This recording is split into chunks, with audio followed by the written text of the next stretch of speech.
9 heures sur le plateau de TV Finance. Nous allons prendre des nouvelles du CAC 40. On retrouve notre expert pour ChronoCAC, David Furcage. Bonjour.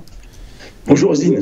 Vous êtes le président de Highwave Capital. L'indice parisien a donc fait preuve d'optimisme hier dans l'attente de connaître l'ampleur de la baisse des taux directeurs de la Fed.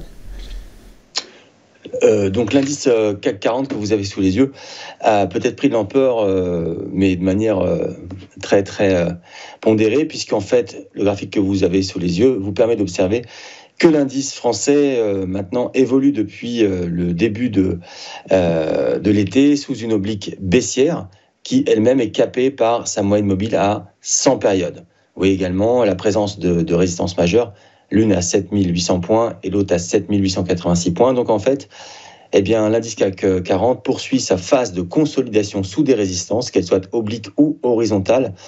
Et pour le moment, il n'y a pas grand-chose à attendre de l'indice français en matière de momentum. Et de son côté, le S&P 500 renoue avec ses sommets historiques.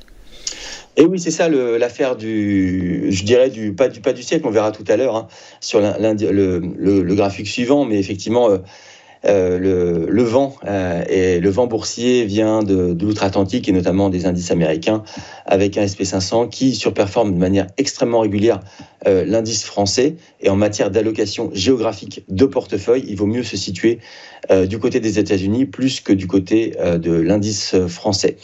Le graphique que vous avez sous les yeux représente donc l'indice S&P 500, l'indice des principales valeurs américaines en fréquence journalière. Et comme vous le voyez, celui-ci est proche de sa résistance et de son sommet historique à 5781 points. Alors évidemment, il faudra s'affranchir de cette résistance pour confirmer ce momentum de l'indice américain. Mais pour le moment, celui-ci est évidemment mieux orienté que l'indice français qui, lui, marque de nouveaux creux ou consolide, alors que l'indice américain, lui, caracole sur des sommets historiques. Alors, vous évoquiez l'opposition CAC 40, S&P 500, et dans ce contexte, le ratio marque un nouveau creux historique. Oui, effectivement, le graphique que vous avez sous les yeux représente la force relative de l'indice parisien, ou l'indice français, l'indice CAC 40, et l'indice américain, le SP 500. Alors, comme vous pouvez l'observer, vers la période de mai-juin, il y a eu une forte décrue de ce ratio. Pourquoi ? Vous vous rappelez l'épisode des élections législatives, avec la crainte de certains partis assez extrêmes au pouvoir, aux manettes en France. Et l'indice CAC 40 a alors cédé beaucoup de terrain par rapport à l'indice S&P américain. C'est la forte baisse que vous pouvez observer au cours du mois de mai et de juin. Mais pour la suite, bien que le vent politique s'est stabilisé ici en France, ce ratio continue de marquer de nouveaux creux, c'est-à-dire que le SP 500 continue de surperformer régulièrement l'indice français. Et le graphique que vous avez sous les yeux montre que maintenant, ce ratio évolue à l'intérieur d'un canal sensiblement baissier, ce qui indique en tout cas pour le moment, l'indice S&P 500 devrait continuer de surperformer l'indice américain. Et ce qu'on évoquait tout à l'heure, c'est si on réfléchit en matière d'allocation géographique de portefeuille, il vaut mieux se situer du côté des États-Unis que du côté de la France.